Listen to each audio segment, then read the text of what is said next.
My father worked in a grocery store, and he would bring home the comics that they had on the news rack, and I would draw my own comics, and I spent a lot of time in my parents' basement drawing comics when I was a grade schooler. So all I really wanted to do was graphic storytelling and you know, telling stories with images and cartoons. And I got a job doing caricatures at a Six Flags theme park. It was my summer job when I was in college, and I fell in love with the art of caricature.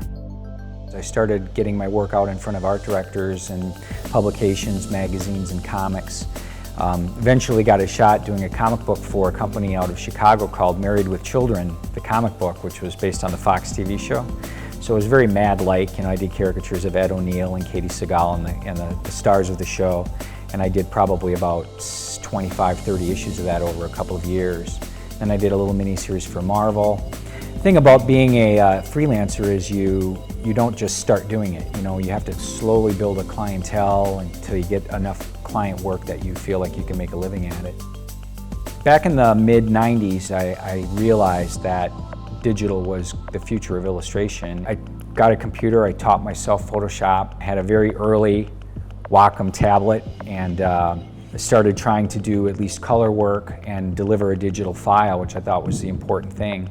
Today, I mostly do my conceptual drawings on the Cintiq or digitally, and then I ink and do pencils the old-fashioned way on paper.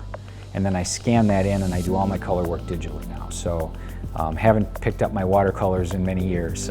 It's all the digital in there. So I kind of go back and forth. And I've really started to love doing conceptual work digitally because it's great to be able to, you know, decide to move things around and resize things, and you can experiment a lot more without having to painstakingly erase and redraw things. You know, it's just, there's so much more versatility there.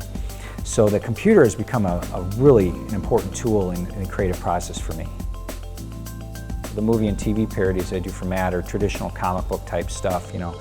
So it's a lot of panels, and it's a lot of, you know, switching camera angles and that type of thing. So it's just very versatile and quick to be able to do it this way. If I don't like what I'm doing, I can lose that layer, I can make it bigger, I can move it around, play with the composition.